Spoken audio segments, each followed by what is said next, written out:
Welcome to Making It with Terry Woolman, the show that explores the secrets, successes, and strategies for making it in the music biz.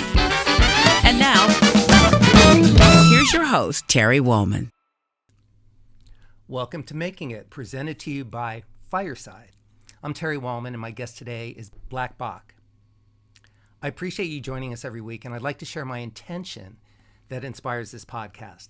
Time passes quickly, and I've learned that we should do what's in our hearts and do it well without apologies or excuses. I encourage you to create your life in art in your own unique way and express your artistry with joy and abandon. Be willing to work uncompromisingly for what you believe in. Success will have a better chance of finding you when you live your life with integrity, focus, and passion. Be selfish with your discipline and selfless in your performance, and don't forget to have fun along the way. If you're joining us in our live virtual audience today, we'll be inviting questions and comments during the second half of our show. So make it count. Simply request an invite to speak, and my moderator, Dr. Lisa, will bring you on stage to join in on the conversation. Let me tell you about my guest, who I'm really excited to have on the show today. Artist, composer, lover of humans. The uniquely gifted BLKBOK is a piano prodigy from Detroit who creates his music to illustrate both his own personal experience and that of his community across critical moments in American history, all unveiled on his debut album, BLKBOK. Born and raised in Detroit's inner city, BLKBOK, born Charles Wilson III, grew up in a music-filled house. While his parents and siblings were all musically inclined, little Charles could always be found walking his fingers up and down the piano keys. His mom had no choice but to nurture her baby's keyboard obsession, and by the time he was 8, BLKBOK was an acclaimed piano prodigy, winning statewide accolades and college-level competitions. It's no coincidence that Charles chose the name BLKBOK.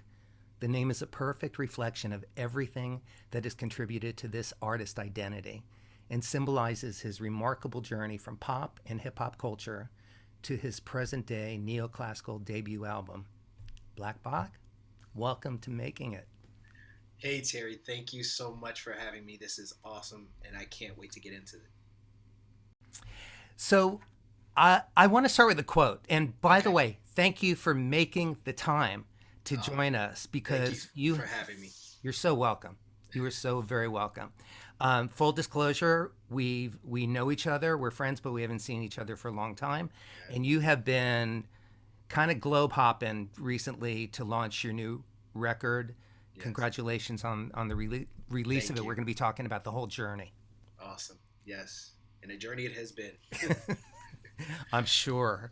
I want to start with a quote of yours. When people see me, they expect me to start rapping, and they're not 100% wrong. I am a rapper, except I spit lyrics and tell my stories through my hands with these notes. Yes. What prompted you to say that? What prompted that was the ability to bring a culture like hip hop and pop music into classical music, and to illustrate that they're first cousins. A lot of people don't know that they're first cousins. A lot of the rhythmic and harmonic structure of classical music is the same and reflects into hip hop and pop music and all the things we listen to on a daily basis. So that was just me illustrating that my approach to classical music and writing classical music is from the perspective of a rapper. And how do I tell this story rhythmically and get people to understand the message that I'm trying to convey? And growing up, I know that you were into hip hop and rap, but you were also obsessed with Mozart and Debussy and Bach, as much as you were with Mos Def and Biggie and Busta Rhymes. And you had a great musical upbringing in your family. Right. Yeah. And you were encouraged. Yeah, absolutely. My family, I come from a very rich family of entertainers. My grandfather was a organist in Memphis, Tennessee. He also has a music note on the Walk of Fame on Beale Street. I have another uncle who was a tap dancer with Gregory Hines and with Sammy Davis Jr., another who's a saxophonist in the Count Basie band. So I've always been surrounded by these amazing entertainers and these people who were I was always able to see what the life of a musician or entertainer looked like. and it was always fascinating. I know that pretty much everybody in your family, was drawn to music, but you really excelled. Yeah. Let's talk about your early life. You were born and raised in Detroit, Mm-hmm. and basically, by the time you were 8 years old, they were saying that you were a prodigy. Yeah. I'm really curious. What did you think about being labeled a child prodigy, and how do you feel about that now? Actually, when it happened, I was not aware. Okay. Like, it was more of a thing where my piano instructor and my mother were just, going about what it takes to make a successful musician. And I was just completely unaware. Like, when we would go, my sister's also a concert pianist, but we would go to recitals or competitions, and we would walk into the adjudicator rooms, and there would be like 5 people outside. And then when we would come out after our performances, there would be like 50 people outside. Like, so I was just completely unaware to it as a kid. It was just like, oh, this is normal, whatever. But as an adult now, I look back at it and I say, wow, what an amazing thing to accomplish as a child. Yeah, so it's a little bit Absolutely. different. It hits differently as an adult. Yeah. Yeah. But I think it must be so wonderful to have such a rich upbringing sort of under your belt. You've got this collective years of experience really growing your love and passion for music, not just your technique Right. and your curiosity, but the love and passion, Yeah. all of that. Yeah. And I see how it informs your life, that you bring it to everything that you do. For sure. I want to take a little aside for a second, because there's some really cool things that I found out about you and that you shared with me that normally I wait until the rest of the conversation, but I just got to Right. jump in with this. Okay, cool. You watch cartoons every night before you go to bed. Yes. That's Yes. fantastic. Yes. I think, there's something about the attachment to something that makes you feel good as, your childhood. I think it's important for us as creators and as musicians and just as people in general to never lose that sense of your childhood. The kid in you needs to exist. One of the things that I love is that my child, the inner Charles is, he's full of life. And every night it's a beautiful way for me to close my day is to, laugh or smile. And I feel like that's important. When I was going to sleep last night, I was actually thinking of watching a cartoon on my phone, just thinking about your experience, which is, as I imagine, the last thing that happens as you're drifting into rest Mm-hmm. and recovery is a little chuckle, laughter. Exactly. It's perfect. Yeah. It's perfectly designed. Yeah. Yeah, I think I'm going to start doing that with you. Yeah. It's a great habit. I'm going to take up that habit. Yeah. It's awesome. And it allows you to wake up in a better mood as well. I've noticed that. Ever since I started doing it, like, my mood when I wake up is like, wow, I'm ready. You wake up smiling. I wake up smiling. Yeah. Yeah. In middle school and high school, you were in drumline. You have a beautiful background, not just as studying piano all through your early life, but playing drums. What were some of your favorite parts of that experience, and how did they kind of inform you and make you the musician that you are today? One of the things I can honestly say is being on the drum line shows you it shows you how to be a unit. I think that was the first time I learned what leadership really meant, and to work with a group of people, especially with other musicians. Like in bands, we have to learn how to play with each other, along with each other, and make great music together. And I think that's where the drum line really showed me how do we all move in sync, and if we flipping our sticks a certain way, how does it all sync up? Especially as far as an entertainer too. Like, one of the things that I do, that I've always held on to, is that half of my audience is blind and half of my audience is deaf. So the people that are listening intently, but then there's some other people who are just looking. And that is kind of like what the drum line, like, these people are just looking at our moves. Mm-hmm. They're not necessarily listening to what we're playing, but they're studying our moves. And I carried that into my professional career, especially like touring. things of that such.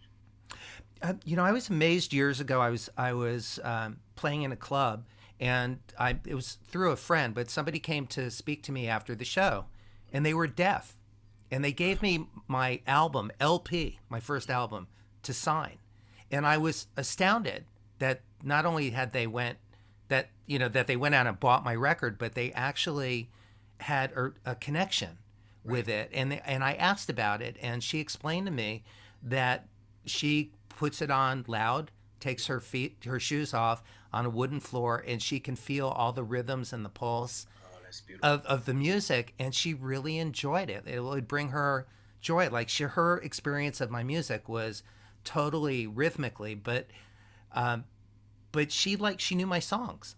Wow, that's awesome. Yeah, and I didn't even consider that as a possibility.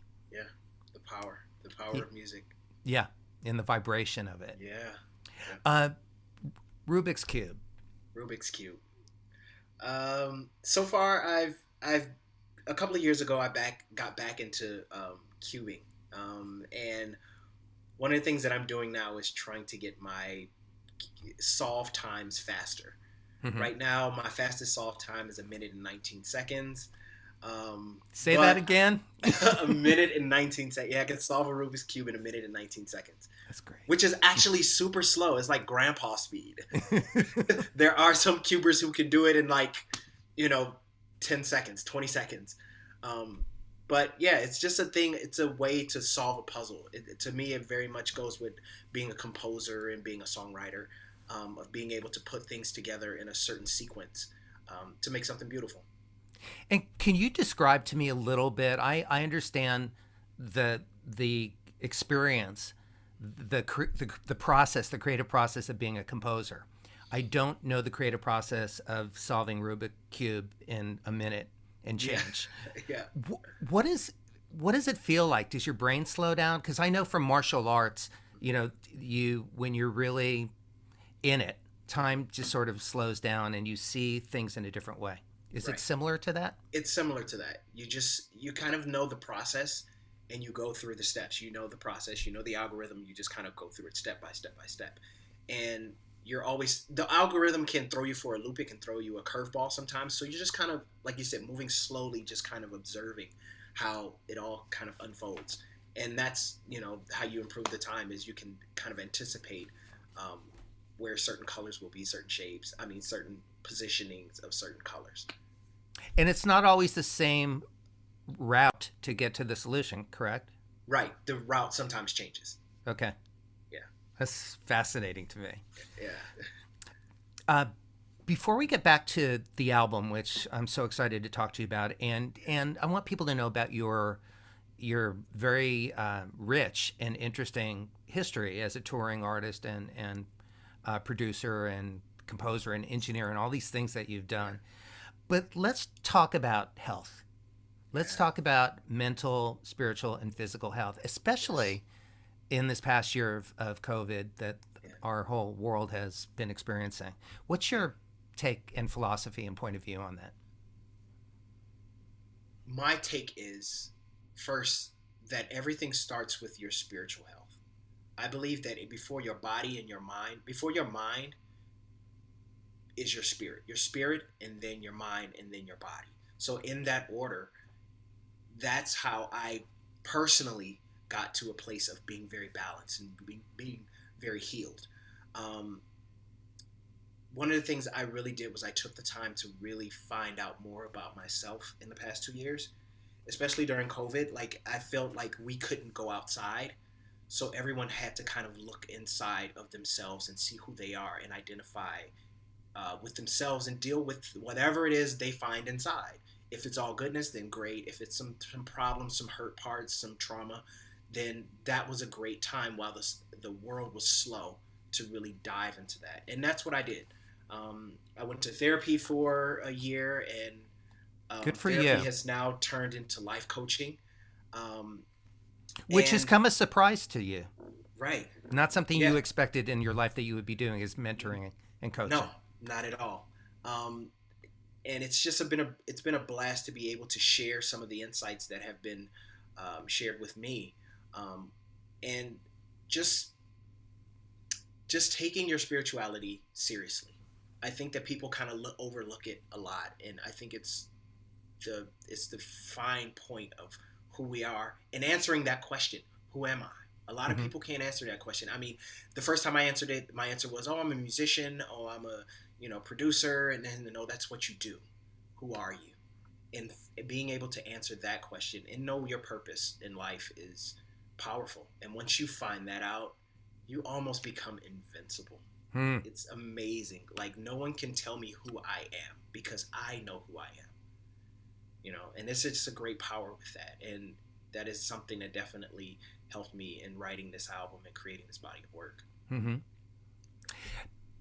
I'm so glad to hear you talking about this, and also the fact that you are bringing up mental health as well as spiritual health, because it's certainly a forefront in the world right now, where our Olympic athletes and various other people, other musicians and artists are courageously and in a very important way, sharing their journey and just saying, I have anxiety, I get overwhelmed by the training and by everything, and I'm human, and I'm working on myself, not just physically, and not just spiritually, but also mentally.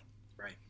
I think I just applaud everybody who has done that. I've gone to therapy. It has been just such a wonderful part of my journey at various points of my life, and I encourage everybody to do that. The last thing about health, when we first met, you were touring with John Mayer. Mm-hmm. And one of the things that we bonded in, besides music, was physical health. Right. We both work out and train. And did that come first for you? And then do you feel that this other, the spiritual and the mental was basically an extension of that you are continuing as well? Yeah. I definitely always had a thing for staying in great physical health because of what we do. I mean, touring the world is difficult. Yeah, you have Being to train in a different place, and a lot of people don't know. Like, if you go to places like Mexico City or in Denver with high altitude, you need to train before you actually get there because it's easy to pass out. Right. If you're doing your normal thing, it's just a little bit different. So, for me, training has always been a part of my regimen when I'm on tour. And therefore, just my life. I believe that life is a physical activity, and therefore, what is in motion stays in motion. What is at rest stays at rest. It's not a good thing to be at rest. You always have to stay in motion. So the physical part kind of it was a bridge between the mental part and the spiritual part. And it's something that you still keep up. I mean, that's a really important part of your life. Yes, it's a very important part. One of the things I had a great realization about a week ago.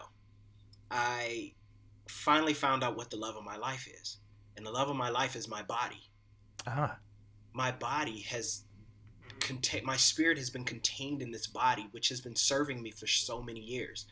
It keeps me healthy. I can think straight. I can walk. I can run if I like.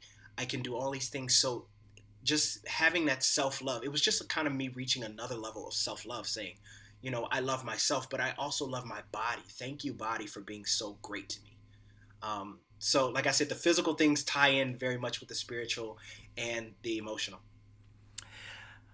I want to cover some more of what happened in your life with, you continued studying classical music with Thomas Schwartz, your teacher, until you were 16. I'm just let's blow through this, Okay. So tell me about high school, moving to Florida, my home state, and then finishing that and going to Full Sail University. Right. So we could get to talking about your new album, which I'm really excited about. But give us a little arc of that. Okay. So Thomas Schwartz was my instructor from about age 4 to 16.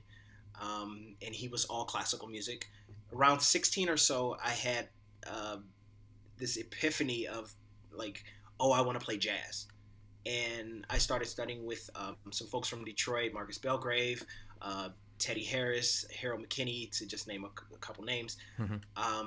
And from then I didn't have good grades, so I wasn't able to go to a conservatory or school of music, like Berkeley or was Juilliard. school sorry to interrupt, but was school difficult for you, or did you have difficulty focusing, or you Yeah, just weren't interested? I just wasn't interested Got it. school was just, at the time I knew it was just something to get through. I mean, I could literally sit there and do algebra and say, I'm never going to use this stuff, Right. Hmm. you know? But it just, school was just very difficult, especially at the time my parents were going through a divorce, and like, it was just like really kind of crazy. And I was just like, senior year of high school, skipping every day, that sort of deal. But I just didn't have the grades. I didn't have the money. So I didn't Right. get to go to like a school of music, or like a Berkeley or Juilliard or anything of that sort. But that kind of fast forwarded me to being a producer and really getting into production and manipulation of sound in that way.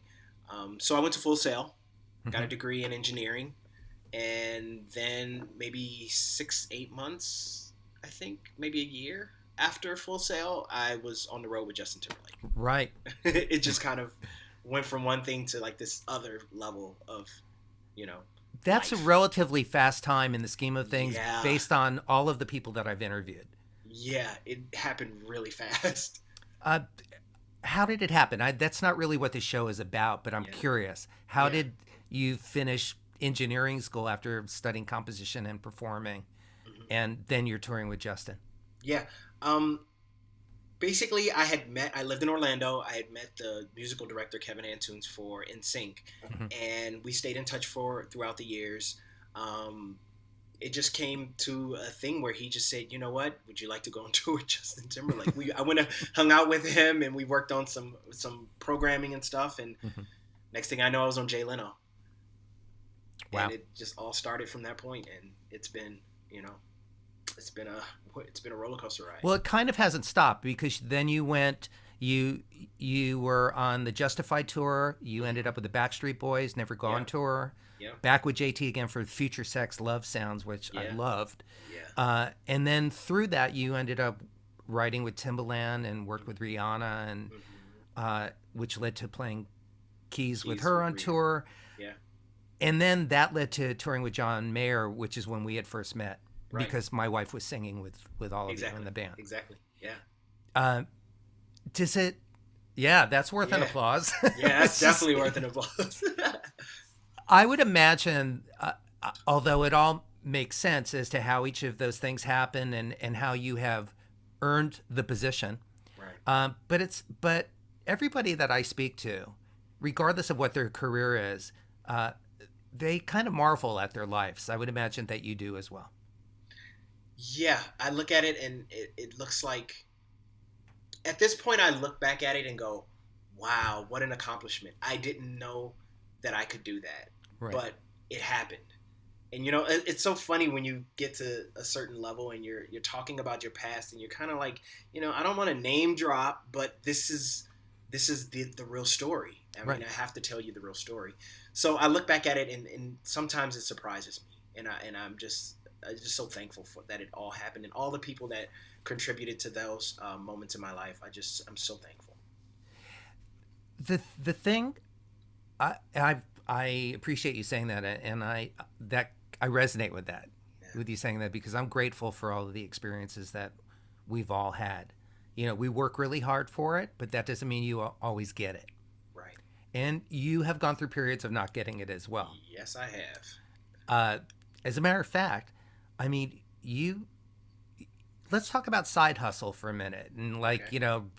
Yeah. this period when you have had to do other things, Mhm. which, by the way, I respect people and artists, and really appreciate that over the last few years. It's a sort of a patch of honor when you go, "Hey man, what you been up to?" I go, "Well, I'm writing, but I'm also driving delivery for so and so." Right. Until the next tour comes. It used to be people pretended that they weren't having to do any other things, and Right. Yeah. I deep respect for anybody who can keep their self-worth and confidence up, and still keep going, plowing forward artistically, and not being distracted by the fact that there might be a month or a couple months or a year where they end up having to do something else, or selling some gear. You had to sell some Yeah. musical gear at some point. Yes, I did. How'd you maneuver through that? Uh, okay, so this is one of the things that I think about now. I'm beginning to see that all of those things were absolutely necessary to what I have become. For a moment, I've had to sell gear to pay rent. Right. I've had to work for Postmates. Um, I've also, my ex-girlfriend was a makeup artist, so I did a lot of producing like photo shoots, and also I did a production job with the app Visco, which was crazy. I had never produced film before, and it was absolutely me. I was a fish out of water, but I figured it out. Every day was figuring it out and learning how to firefight in the best way possible. And I look at all of those things, and those were the lessons that I needed to learn to be Black Bach, to be the content creator, to be the musician, to be the producer in the way that's necessary for my career now. So I looked at all those things as hardships then, but they were just lessons to get me prepared for this moment. So let's talk about this moment, because during COVID, amen, amen to the applause, and for these, not just the choices that you've been making, but the grace that you've been going through these experiences with. You even talked about, I read that you said every time I accepted a new challenge, it allowed me to learn a new skill set, also helped to build the confidence I would need for the next phase of my career. Absolutely. Which is exploding right now. That didn't just happen without some other things happening.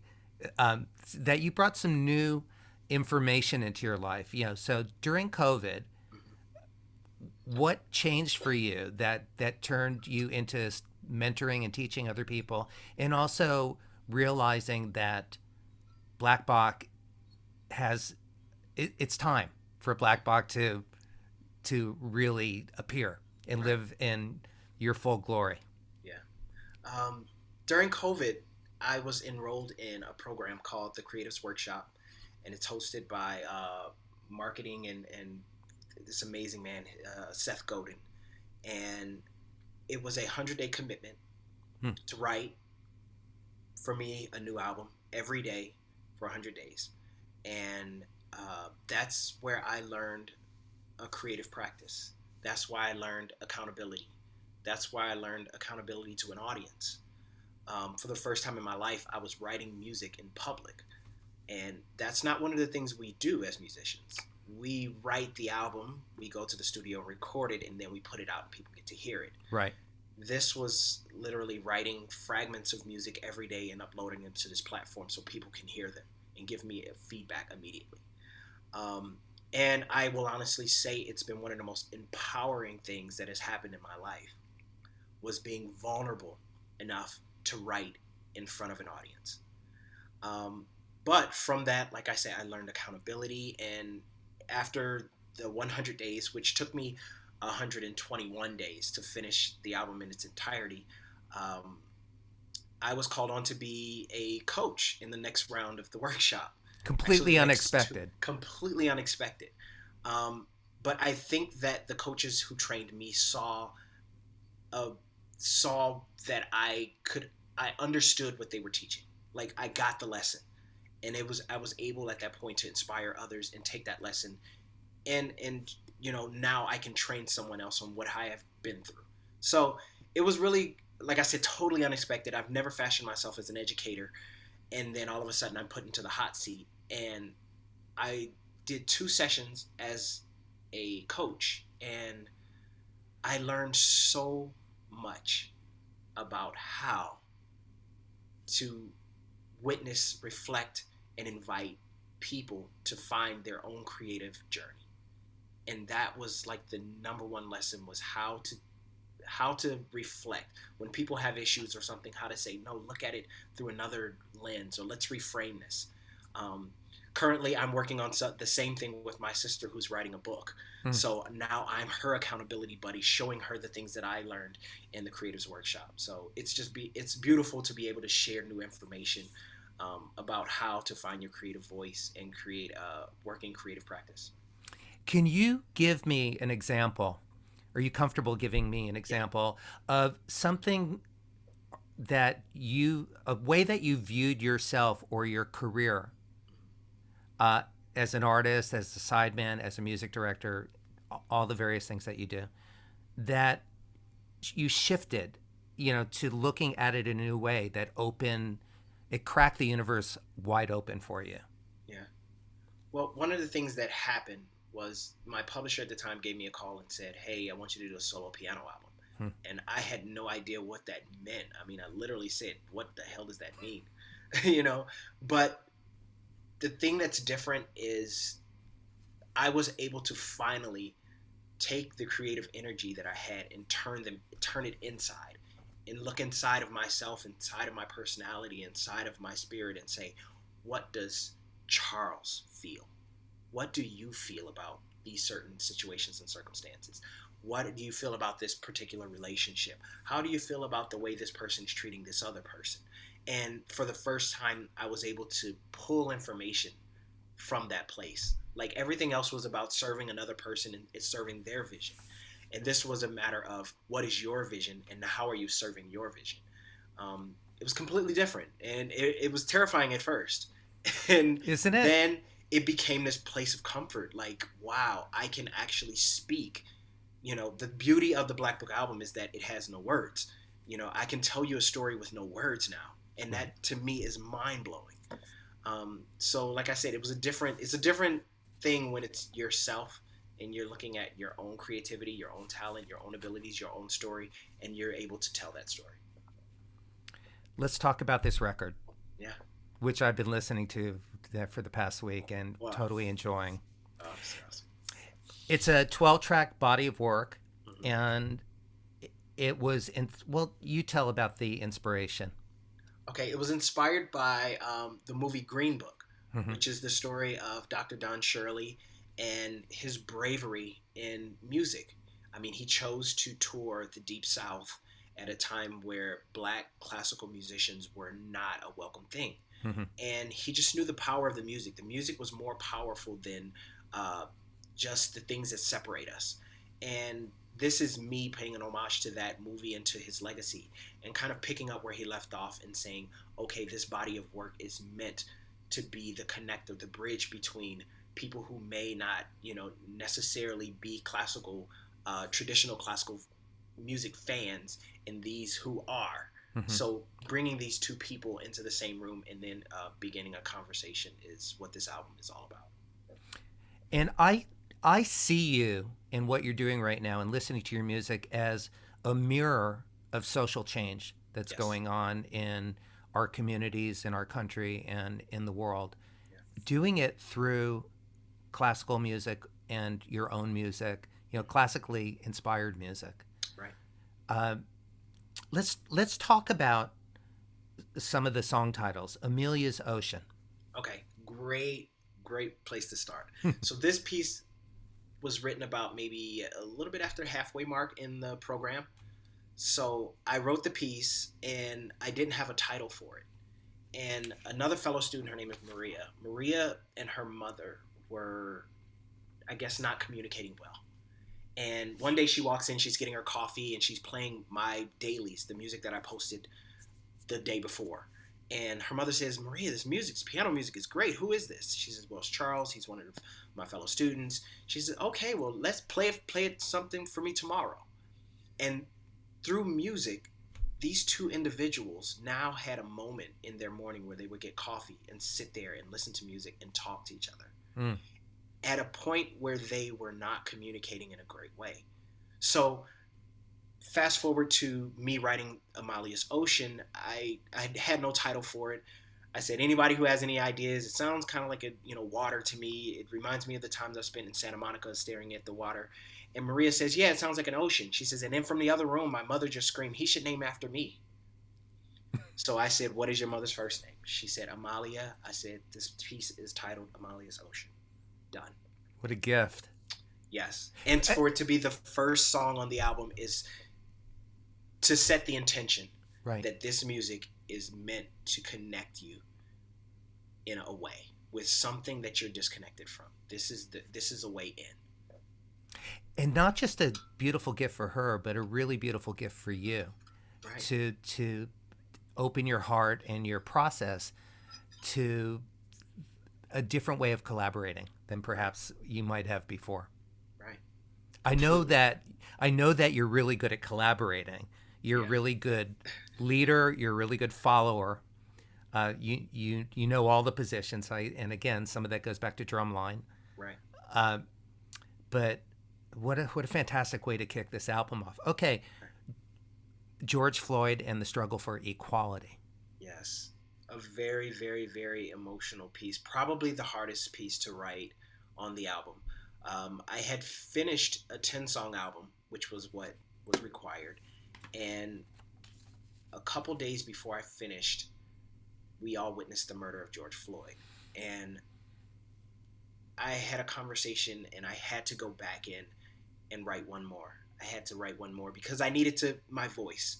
I needed my people to hear my voice. I needed the people to hear my voice. And the piece is very emotional because at the beginning, I think it expresses what we all felt, which was anger. And literally, I came upstairs, I got on the keyboard, and I started banging on it. Mm-hmm. And that's the beginning of the piece, is me literally taking one chord and just banging until it, getting the anger out. And after I get all the anger out, and then I sit back and I thought, and I was like, wow, this is so sad. And then you feel that expression, the expression of sadness. But it's a very difficult piece for me to write because it was very emotional.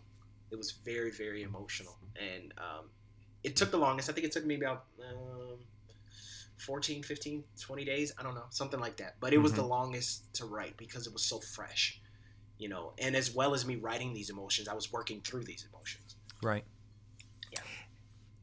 Are you comfortable with in your creative process that some things happen, you wake up in a dream and there it is, and others take a month or a year to write? Yeah, absolutely. I just had a post on my my Instagram and Facebook yesterday, which was talking about creative process, which is work until you find something that feels good. Don't wait for something to feel good and then start working. So a lot of times you have to, I always say, it's like when you turn on the spigot after a long time, you get the sludge first and then you get the clear water. So you have to turn the spigot on and get through the sludge first before you get, something that really speaks to you. I had a creative writing teacher, you're reminding me of this, Gloria Smith, in high school, who, in the same thing, she made us write every day. Mm-hmm. She said, it doesn't have to be good.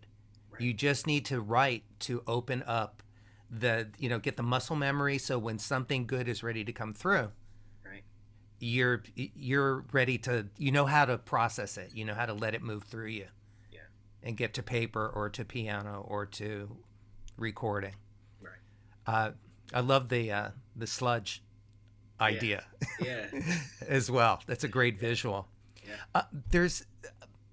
I'll ask you about 3 other songs, 2 together because they're hopeful songs. One of them is Michelle's First Day at the White House, which I love that title. Yeah. And then there's November 7th, 2020. Yeah.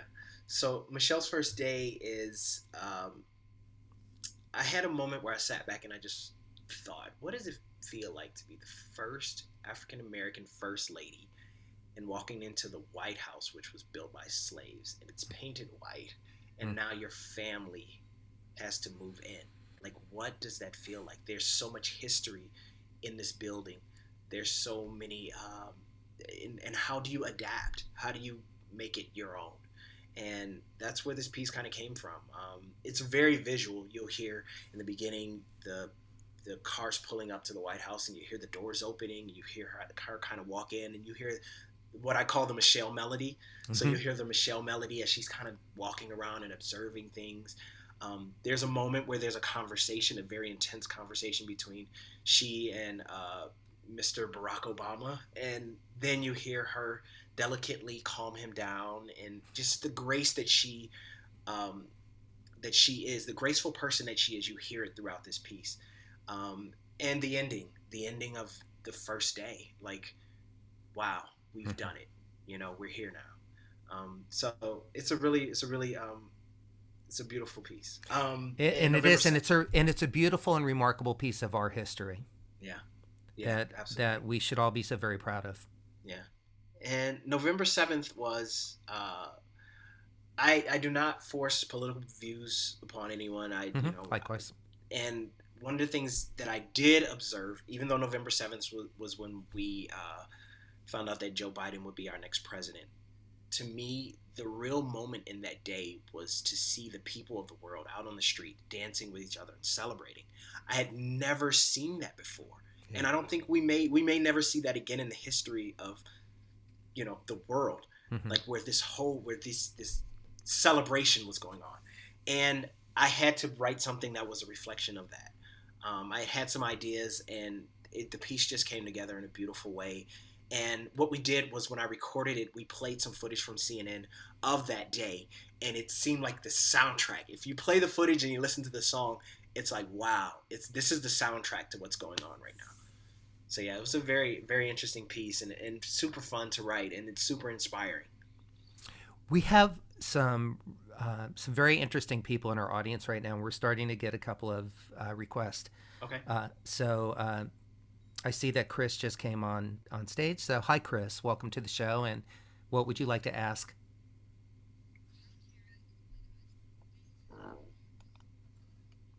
I do.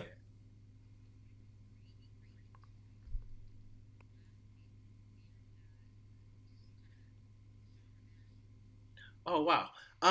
None of the artists in specific, but what we are doing is we're putting together a homecoming show with Andalisi and WDET, which is one of the local radio stations. Actually, my songs were played first on the radio in my home city, which was absolutely amazing. Wow. We didn't plan it that way. It just happened that way. And I'm sure with the homecoming, there will be some collaborations coming soon. Definitely across genre borders, and I look forward to it. We've got a bandmate of yours on stage with us right now as well. Melanie Taylor, welcome to the show. Hey, Mel. Hey.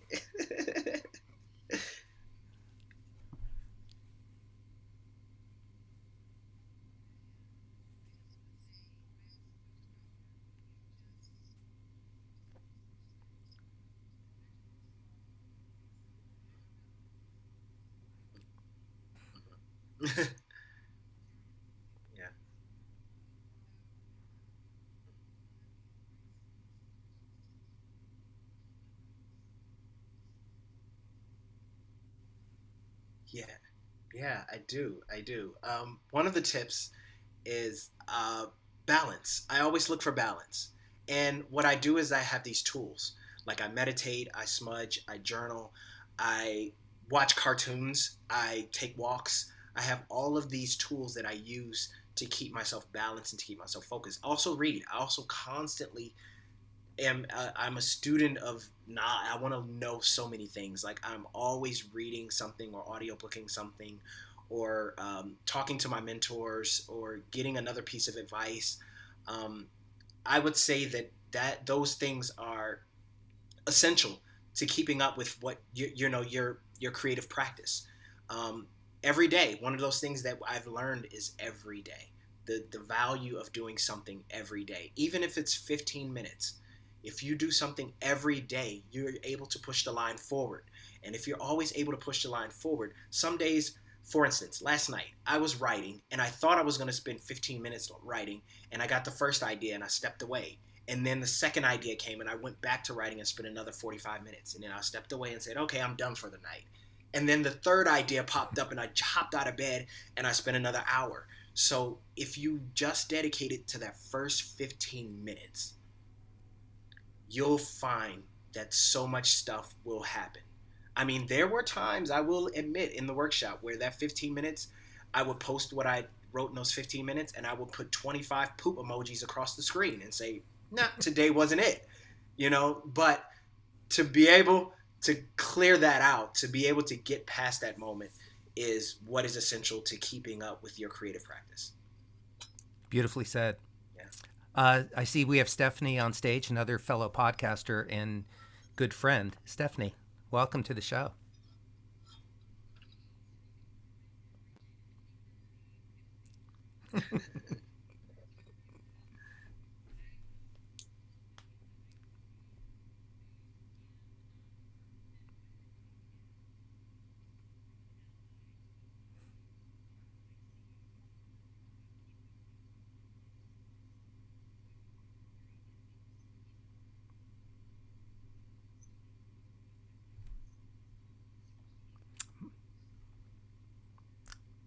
Thank Oh you, wow! Stephanie. My Thank you so pleasure. much, Stephanie. And yes, I hear you and I see you as well. Like this is thank you so much for who you are and what you bring to this world.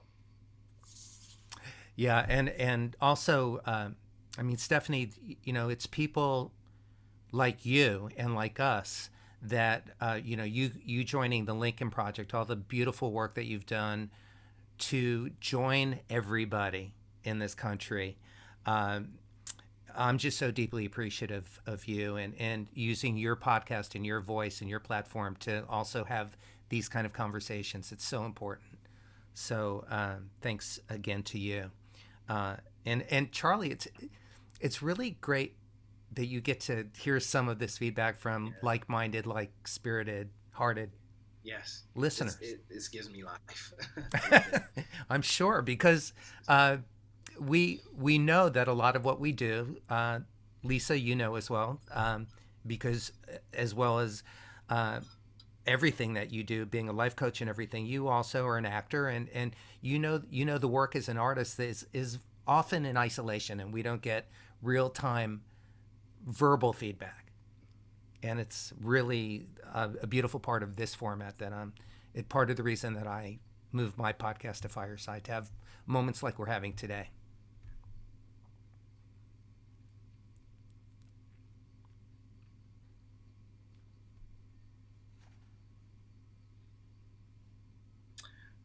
It's very much like I explained with Amalia's Ocean.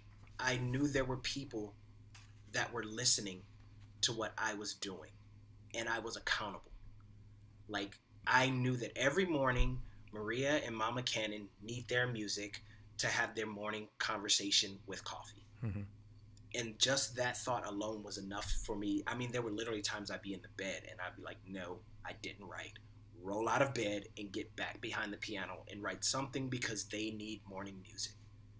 And that was the thing, the accountability. Just being able to know that someone out there is waiting to hear my creative voice, and I have to make sure I show up for them.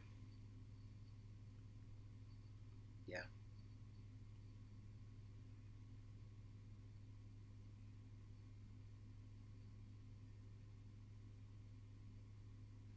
absolutely. It takes a team. It takes a village. And to have an accountability partner or accountability buddy or a mastermind group is only helps yourself. It helps you and the people who are around you in your circle. You also have a great team of people working with you to help. Uh, as I said before, I use the words "crack the universe open." I really see that happening for you right now, Yeah. where you are getting. I don't have the numbers right in front of me, but even like your TikTok pages or your IG pages are exploding exponentially. Yeah. Uh, that must feel so great to have a team of people that see you, Yeah. like really get you, and then they lift you. Right. Well, one of the things that I always preach is the hardest thing to do is to be able to have a group of people believe in your vision. Mm-hmm. And I think that's once you're able to get a group of people to believe in your vision, the world can open up to you. But another thing that I do is I don't allow anyone in my team to work harder than me. Mm-hmm. I cannot let me, being a leader is working harder than everyone in your team and letting them know that whatever they need, you're there to provide. Like it has to be this wonderful synergy of what they're doing behind the scenes and what you're doing in front of the camera. And like I say, I never thought in a million years I would be the content creator that I am. I mean, I didn't even think about being a content creator. I was like, I'm a musician. But now it is something that is a part of being a successful artist in this day, is being able to create content and being creative in that way. And it's just beautiful to have a team of people who are there to support all the wild creative things that I come up with and also to contribute their views and to bring great perspectives and insights that I respect. So it's been an amazing thing working with this new team. I'm reminded by what you just said of this experience that I had working on a TV show, and we were on set, and during a break, I looked up and I saw the producer of the show, this is a major TV show, with a dry mop cleaning the floor. Yes. And I went up to him and I said, "Do you need some help with that?" He goes, "No, I got it." And I said, "Why are you doing this?" And he said, "Because it needed to be done." Quite simply. And that left such a visual and emotional impact for me. The people that I respect the most and the best tours that I've been on, my best experiences, and something I strive to do as well, is to make sure that I'm the hardest working person on the team. Yes. And again, I never have anybody do more or work harder or longer hours than you do. That's where did you really figure that out? And it ties in to a question that I wanted to ask you earlier, because you also are a wonderful music director, and one of the things that I read you saying is, I can handle and direct any group of musicians to get the best out of them. Then every aspect of a show is carefully addressed so that the artist is able to get the best out of every performance. Right. And I was curious, and it ties into what we're speaking about right now. What life experiences do you think prepared you to become such a strong music director, but also so clear in your intention right now and how you want to be as an artist? Right. Well, one of the things that I've had the fortunate opportunity is to be in leadership positions for a fair part of my life. Like in high school, I was the leader of my high school jazz band, and then went into college, I was kind of in charge of the jazz combo. So I've always been in these leadership positions, and more than anything, I learned from being around great leaders. Like Kevin Antunes is a masterful musical director. Steve Jordan is a masterful musical director. Mm-hmm. Some of these people that I've been around, I've seen, and observed and studied their moves, and it allows me to be, to be the best person I can be for my team, and just, like I said, Kevin Antunes has an amazing ability to work harder than everyone else, and it's the work that you don't see. It's completely under the radar, but the work ethic is really, really what makes a great leader, is how hard are you willing to work. And for me, that's an essential part of the next part of my career in this part. Mm-hmm. Yeah. Can you indulge me in one more question before I get to my closing questions? It's something Okay. I'm very curious about. Mm-hmm. You also, I read this about you, that you talk about your versatility as being something that you're known for. And in the touring world, when people know that when you're on stage, you just kill it, Yeah. that you're an exceptional performer, and that you make sure that the energy is felt within, in the audience. Right. I have a two-part question, because you also talk about in the studio, you're known for having the sauce. Yeah. And and they're, in many ways, they're one and the same and very connected as everything is that we do. But they're different things. So my two-part question on that is, regarding performing, how do you approach performing, both intention-wise and energetically? And also, can you define what you mean by the sauce to our listeners who are not fellow musicians? Yeah. Okay. Well, the first part of performing, like I'll bring it back to half of my audience is blind, half of my audience is deaf. Mm-hmm. If I can make it where I can walk that line, where I can speak to each part of this room, to me, that's the best performance. So what does that mean? Especially as a pianist, we're not like a guitar player or a saxophonist. We can run across stage. So you have to sit back. And for years, I will put myself in front of mirrors and see how my body could move. Mm-hmm. And, if my body moves this way, can I still play this, this difficult passage? Yeah, I can. Or I've teach myself how to do it. So a lot of time was spent, in the mirror learning how to be a better performer. Mm-hmm. And the sauce.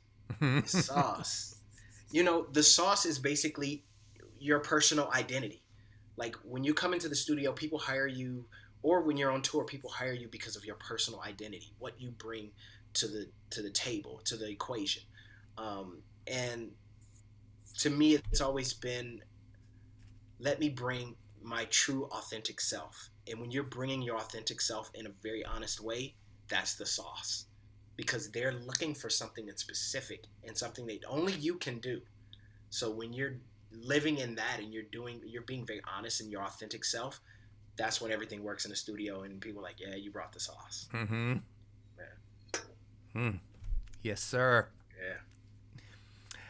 My closing questions that I ask all of my guests. Okay. The first is a two-part question. Mm-hmm. Since this show is called Making It, what does making it mean to you both personally and professionally? And then also I'd like to know if you could share 3 tips for success that have driven your career. Okay. Well, making it for me is being balanced. Mm-hmm. Being balanced. Having amount of success, but not being too crazy. Um, around the board, everything. Balance in life, balance in finances, balance in spirituality, balance in mental health, balance in physical health, balance with family, balance with friends. To me, that's what making it is. Making it is being able to do the things that I love to do and feel freedom. Wake up every day and feel like I am a free human. And being able to convey this message of love to people. I mean, to me, that's the most important thing, is being able to get on stage and when I leave the stage, to let people know that I appreciate them and that I love them and I see them. And to me, that's the utmost form of success. And 3 tips for success that have driven your career. 3 tips for success. Work every day. Mm-hmm. First. Work every day. But don't overwork yourself. Know the balance. I work sometimes, and then sometimes I have days where I don't do anything. I mean, I literally have days where I sit in the bed all day, and it's great. I love it. So that's the first thing, is work every day. I would say find people who support your vision. There will be people that you will come across, and if you're being your authentic self, they will see it, they will recognize it, and those who are meant to be in your corner and in your circle will be in your corner and be in your circle. That's another thing. Third, what would be a great piece of advice? Wow, this is a good one. It's a 3-parter. It's a 3-fer.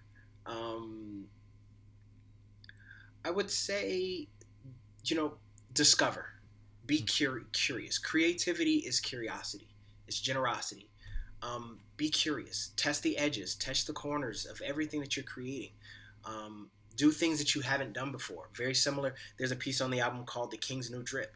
The whole piece is a bunch of stuff I did not know how to play before I actually, I wrote it, then I had to teach myself how to play it. Story of my life. Yeah, exactly. So always test the borders.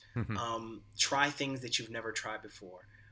That's where the key to the creativity is in expressing yourself and finding out new ways of expressing yourself. Thank you for sharing those tips. Yeah. Yeah, very crystal clear. Yeah. Before I ask my last question, I want to make sure, because you're not going to name drop, but I want to do a little bit more, Okay. just so people really get a broader view of your journey, your path. After John Mayer tour, the Battle Studies tour, you became Rihanna's music director for part of the tour on the Loud tour, and you became music director for Demi Lovato. Yes. For the Neon Lights tour. You also were honored to join the Michael Jackson Immortal World Tour in the final year of production, which with our mutual friend Jonathan Sugarfoot Moffett and Yes. some other dear friends of both of ours, and that must have just been magnificent. Life-changing. Yeah. Life-changing. Yeah. My closing question to you is, at this point of your life, with everything that you know to be true, especially coming out of COVID and also really just digging in and peeling yourself wide open with everything that you've been doing, if you could, what would you tell your younger self? Oh, I would tell my younger self, don't worry. Everything's going to be okay. So a note to my name, BLKBOK, BOK, is for an acronym that my father used to say. And this is what I would tell my younger self, is everything will be okay, but you got to be okay with everything. And that's what I would tell myself, my younger self. Your dad used to say that to you? My dad used to say that to me. Man, I would have got along great with him. He's a legend. Yeah. Well, he taught you well. He taught me very well. Yeah. Before we thank our audience for joining us, any closing words, thoughts? Yes. For people who are in the New York area, I will be at Rockwood Music Hall doing my first performances on July 19th and 26th. I can be found everywhere at BLKBOK. That's on Instagram, that's on Facebook, that's on Twitter, my website, blackbok.com, and on TikTok for all you TikTok people. And you're also available now, I think, for mentoring, coaching. Yes, I am available for mentoring, coaching. Recently, some of my mentors are pushing me towards speaking, which is great, which is a new thing for me. But yeah, I'm available. And my album, Black Book, is out on all streaming platforms. Go listen to it, please. It's definitely a work that was made from the heart and from the soul. So look forward to everybody experiencing it. What a fantastic hour with you. It's so great to see you and reconnect. Dr. Lisa, thanks for joining us. Thank you, everybody. Thank you. Yeah, this is a really special show. So here we go. And yay to all of you. Yay, thank you all. So everybody, stay safe, stay inspired, and we'll see you for future episodes. Just keep on joining us. We appreciate you so much. BLKBOK, love you. Much respect. Love you too, brother. Thanks for having me. Thank you. Tune in again next week for another great episode of Making It with Terry Woolman.